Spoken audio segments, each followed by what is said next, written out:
Assalamualaikum warahmatullahi wabarakatuh. Halo semuanya. Jadi di sini kami akan menerangkan tentang bab biologi, yaitu hereditas makhluk hidup. Kelompok kami terdiri dari Elizabeth Katrina presensi 12 dan saya sendiri Fadila Putri presensi 14. Nah, sebelum kita membahas lebih lanjut tentang apa itu hereditas makhluk hidup, kita harus tahu istilah-istilah apa yang digunakan dalam persilangan agar memudahkan pemahaman kita. Yang pertama ada gen. Apa sih gen itu? Gen adalah faktor pembawa sifat yang terdiri dari gen dominan penuh, gen intermediate, dan gen resesif. Misalnya, gen B besar adalah buah bulat dan gen B kecil adalah buah lonjong. Lalu yang kedua ada alel, yaitu pasangan gen pada kromosom homolog yang menunjukkan sifat alternatifnya. Alel juga disebut sebagai genotip, tetapi tidak dipengaruhi oleh faktor lingkungan. Yang selanjutnya ada gamet. Gamet adalah sel kelamin yang hanya dimiliki satu set kromosom. Satu gamet memiliki setengah dari alel sel induk, yaitu haploid. Lalu ada P dan F. P adalah parental atau induk jantan dan induk betina yang disilangkan. Untuk induk pada persilangan pertama disebut dengan P1, lalu persilangan kedua yaitu P2 dan seterusnya. Sedangkan F adalah filial atau hasil persilangannya. Keturunan pertama disebut F1, keturunan kedua disebut F2 dan seterusnya. Yang kelima ada karakter dan trait. Karakter adalah istilah yang menjelaskan sifat yang diturunkan. Misalnya warna bunga, bentuk buah dan sebagainya. Sedangkan trait adalah karakter spesifik yang dimiliki suatu individu. Misalnya, bunga berwarna ungu, buah berbentuk bulat, dan sebagainya. Yang keenam ada genotip dan fenotip. Genotip adalah faktor pembawa sifat yang tidak tampak yang ditentukan oleh gen. Sedangkan fenotip adalah sifat tampak yang dipengaruhi oleh gen dan lingkungan. Dan bisa dibilang juga, fenotip itu terdiri dari kumpulan beberapa trait. Nah, genotip ini mempunyai macam-macamnya. Yang pertama ada homozigot dominan, lalu ada homozigot resesif, dan heterozigot. Untuk homozigot dominan itu kedua gen ditulis dengan huruf kapital, misalnya H besar dengan H besar. Lalu untuk homozigot resesif, itu satu ditulis dengan menggunakan huruf kapital dan lainnya menggunakan huruf kecil, misalnya H besar dengan H kecil. Lalu untuk heterozigot, yaitu keduanya ditulis dengan menggunakan huruf kecil. Nah, selanjutnya kita membahas tentang cara penentuan gamet. Yang pertama kita membahas tentang jumlah gamet. Rumusnya yaitu 2 pangkat N. Nah, N-nya ini apa sih? N-nya adalah alel heterozigot yang terdiri dari satu gen dominan dan satu gen resesif. Contohnya A besar dengan A kecil, B besar dengan B kecil, C besar dengan C kecil, dan seterusnya. Nah, kita udah sampai pada pembahasan selanjutnya nih. Sebelumnya, kalian tahu nggak sih siapa orang yang ada di dalam foto tersebut? Yes, Gregor Mendel. Mendel terkenal akan teori pewarisan sifatnya yang ia peroleh dari hasil percobaan pewarisan sifat menggunakan tanaman ercis. Terus pernah kepikiran nggak sih, kenapa kok tanaman ercis? Kenapa kok nggak tomat, lombok, atau lainnya? Nah, awalnya Gregor Mendel ini mencoba mengamati menggunakan tikus sebagai objek percobaannya. Ternyata, ia mengalami kesulitan dalam mengontrol perkawinan dari tikus itu, sehingga sulit untuk mengambil data mengenai karakter keturunannya. Kemudian, ia memilih ercis karena tanaman lebih mudah dikontrol dan direkayasa. Selain itu, ercis juga memiliki siklus hidup yang pendek, sehingga lebih cepat menghasilkan keturunan dalam waktu yang singkat. Tanaman ercis juga memiliki banyak trait dengan berbagai karakter. Misalnya, ada yang pendek, ada yang tinggi, ada yang bunganya berwarna ungu, dan ada yang berwarna putih. Gregor Mendel tersebut telah berhasil menemukan hukum Mendel. Apa sih hukum Mendel itu? Hukum Mendel adalah hukum hereditas yang menjelaskan prinsip-prinsip penurunan sifat pada organisme. Hukum Mendel ada 2. Yang pertama hukum Mendel 1 disebut juga hukum segregasi bebas. Dalam hukum Mendel 1 ini, gen di dalam alel mengalami pemisahan atau segregasi secara bebas saat pembentukan gamet. Hukum Mendel 1 juga dapat dibuktikan pada persilangan monohibrid.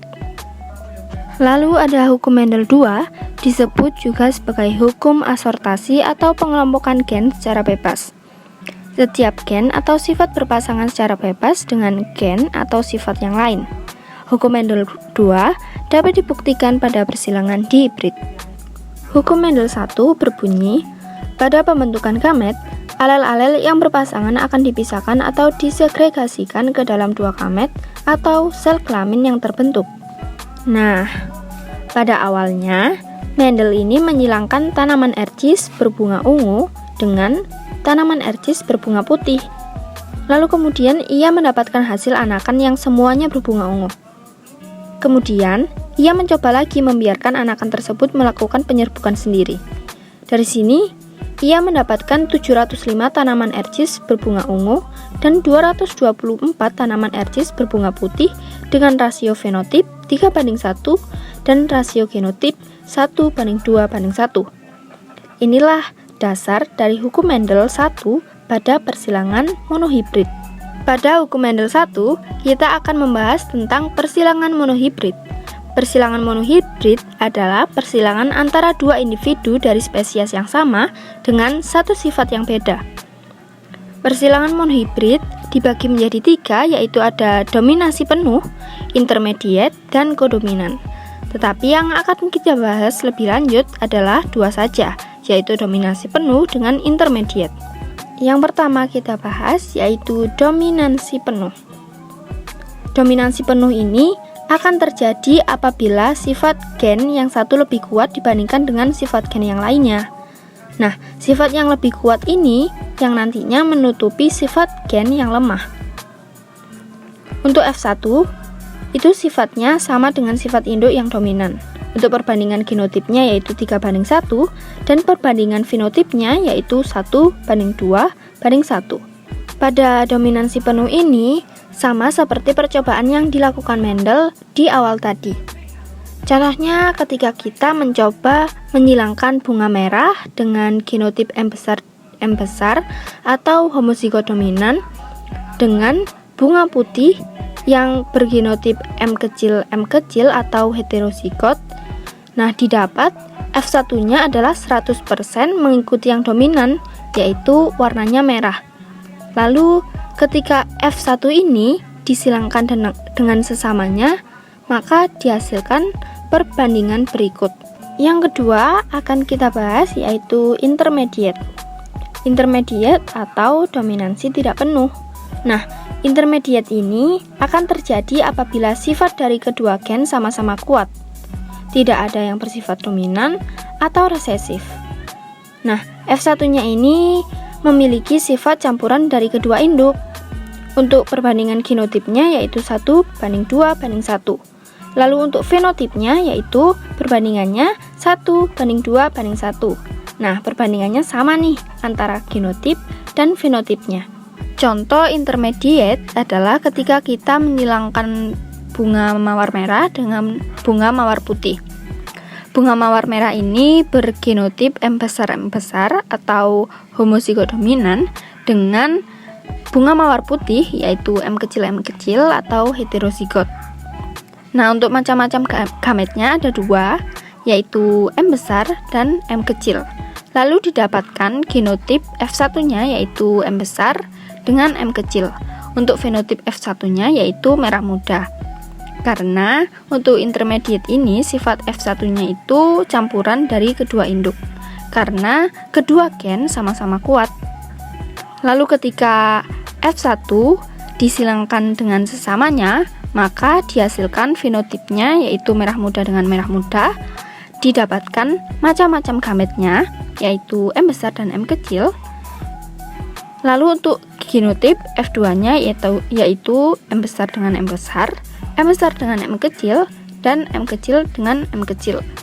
Lalu didapatkan perbandingan sebagai berikut, yaitu 1:2:1. Untuk fenotip dan genotipnya yaitu sama. Selain itu, Gregor Mendel juga menemukan bahwa dalam suatu persilangan, alel yang diterima sebuah gamet pada suatu gen tidak akan mempengaruhi alel yang diterima oleh gen lain. Nah, inilah yang menjadi dasar dari hukum Mendel kedua, yang intinya selama pembentukan gamet, pasangan alel dari gen yang berbeda dapat bergabung atau berasortasi secara bebas.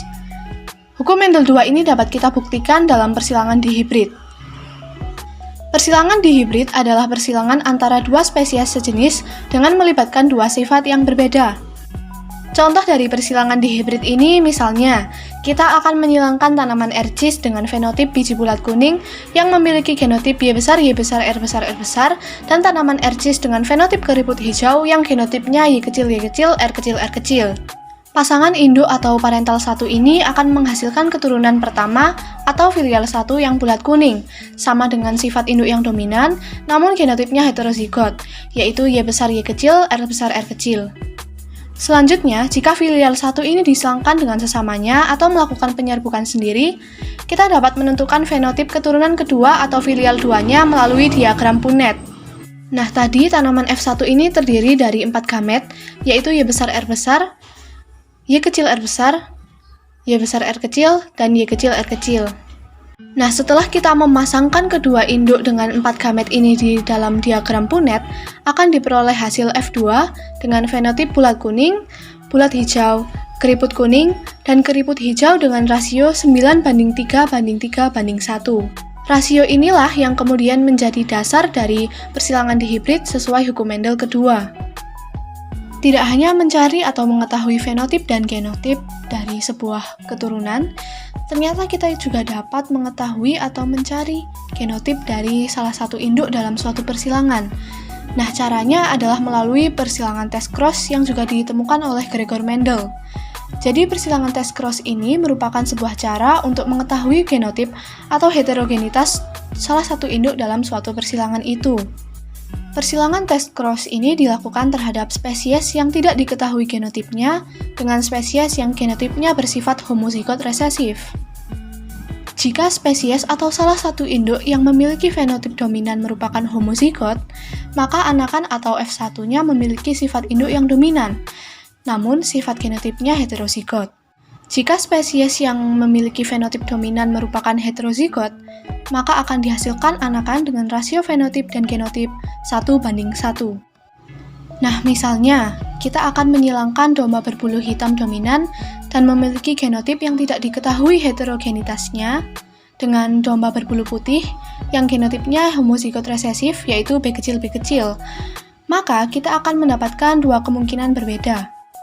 Apabila ditemukan bahwa 100% dari keturunannya berbulu hitam, maka dari diagram Punnett akan ada 4 genotip B besar B kecil. Jadi, dapat ditentukan bahwa domba hitam sebagai induk tadi memiliki genotip yang homozigot, yaitu B besar B besar. Namun, jika ada dua fenotip keturunan yang dihasilkan dengan rasio 1:1, yaitu berbulu hitam dan berbulu putih, maka dalam diagram Punnett akan ditemukan dua genotip yang berbeda, yaitu B besar B kecil dan B kecil B kecil. Jadi, dapat ditentukan bahwa induk domba hitam tadi memiliki genotip heterozigot, yaitu B besar B kecil.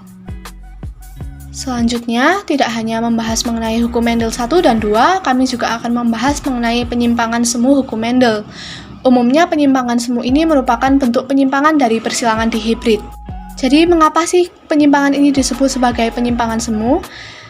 Nah, penyimpangan semu ini menghasilkan rasio fenotip yang berbeda dari dasar yang telah ditetapkan dalam hukum Mendel, yaitu rasio 9:3:3:1. Namun, penyimpangan ini tetap menunjukkan 16 kombinasi. Penyimpangan semu dapat dipengaruhi oleh interaksi antar alel dan juga interaksi antar gen. Namun dalam presentasi kami kali ini akan membahas mengenai penyimpangan yang terjadi karena dua pasang gen atau lebih yang saling mempengaruhi. Penyimpangan-penyimpangan semu yang akan kami bahas yaitu polimeri, epistasis-hipostasis, kriptomeri, komplementer, dan atavisme. Penyimpangan semu yang pertama adalah polimeri. Polimeri ini merupakan interaksi antar gen yang bersifat kumulatif atau saling menambah. Gen-gen yang disilangkan saling berinteraksi untuk mempengaruhi dan menghasilkan keturunan yang sama. Misalnya ada pada diagram di sebelah kanan, yaitu persilangan antara gandum warna merah dengan gandum warna putih.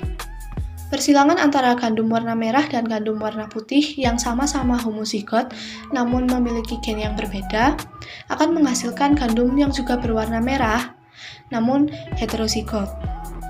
Apabila gandum warna merah ini disilangkan dengan sesamanya, maka akan didapatkan fenotip F2 yaitu gandum berwarna merah juga dan gandum berwarna putih dengan rasio 15:1.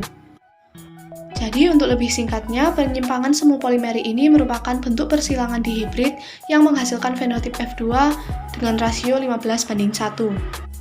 Penyimpangan semu yang kedua adalah epistasis-hipostasis. Epistasis-hipostasis adalah suatu peristiwa di mana suatu gen dominan menutupi gen lain yang bukan alelnya. Gen yang ditutupi disebut hipostasis, sedangkan gen yang menutupi disebut epistasis. Penyimpangan ini dibagi menjadi 4 jenis, yaitu epistasis dominan, epistasis resesif, epistasis gen dominan rangkap, dan epistasis gen rangkap dengan efek kumulatif. Contoh penyimpangan ini dapat dilihat pada diagram persilangan gandum warna hitam dan gandum warna kuning.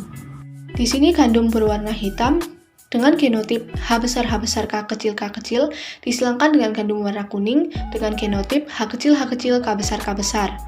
Nah, gen H di sini merupakan epistasis karena menutupi gen K atau gen yang hipostasis, jadi menghasilkan F1 dengan fenotip hitam dan genotip heterozigot yaitu H besar H kecil K besar K kecil. Apabila F1 ini disilangkan dengan sesamanya, maka akan menghasilkan F2 dengan fenotip hitam, kuning, dan putih dengan rasio 12:3:1. Untuk yang ketiga ada kriptomeri. Kriptomeri ini merupakan peristiwa munculnya karakter tertentu apabila gen dominan bersama-sama dengan gen dominan lainnya. Sedangkan jika gen ini berdiri sendiri, maka karakternya akan tersembunyi. Contoh dari penyimpangan kriptomeri ini adalah pada persilangan bunga Linaria marucana. Disilangkan bunga Linaria marucana berwarna merah dengan genotip A besar B kecil B kecil, dan bunga Linaria marucana berwarna putih dengan genotip A kecil B besar B besar. Persilangan antara dua bunga Linaria marucana ini akan menghasilkan bunga Linaria marucana dengan karakter tertentu, yaitu berwarna ungu. Bunga atau filial 1 ini memiliki genotip A besar A kecil B besar B kecil. Nah, untuk lebih detailnya, gen A besar merupakan gen yang menunjukkan adanya antosianin atau pigmen yang memberikan warna pada tanaman. Sedangkan gen B besar menunjukkan bahwa protoplasmanya basah. Gen A kecil menunjukkan tidak adanya antosianin, dan gen B kecil menunjukkan bahwa protoplasmanya tidak basah. Jadi warna ungu pada F1 muncul karena gen A besar dan gen B besar berada bersama. Apabila bunga Linaria marucana ungu ini disilangkan dengan sesamanya, maka akan menghasilkan fenotip F2 yaitu ungu, merah, dan putih dengan rasio 9:3:4. Selanjutnya ada penyimpangan semu berupa komplementer. Komplementer adalah interaksi antar gen dominan dalam mengekspresikan suatu sifat, atau disebut juga dengan epistasis gen resesif rangkap, karena jika salah satu gen bersifat homozigot resesif, maka ekspresi sifat oleh gen lain akan terhalang. Nah, penyimpangan semu komplementer ini biasanya merupakan persilangan dihibrid yang menghasilkan rasio fenotip F2 9:7. Contohnya adalah persilangan bunga berwarna putih dengan genotip C besar P kecil dan bunga yang juga berwarna putih dengan genotip C kecil P besar. Sifat C besar dominan terhadap C kecil dan P besar dominan terhadap P kecil. Dapat dilihat pada F1 bahwa kedua gen dominan, yaitu C dan P besar, yang memiliki sifat yang berbeda. Keduanya akan saling melengkapi dan membentuk individu baru, yaitu bunga berwarna ungu dengan genotip C besar P kecil. Apabila hanya terdapat gen C besar tanpa gen P besar atau sebaliknya, maka akan tetap menghasilkan keturunan dengan sifat putih.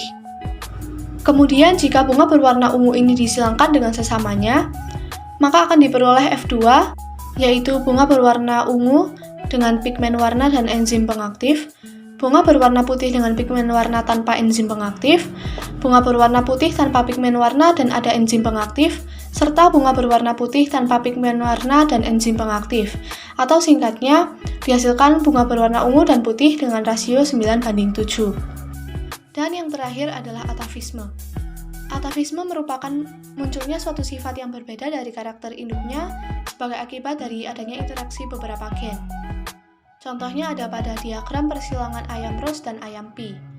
Dari persilangan ayam ros dan ayam pi, didapatkan F1 yang memiliki fenotip walnut dan genotip R besar R kecil, P besar P kecil, yang mana fenotip walnut ini merupakan fenotip yang berbeda dari kedua induknya.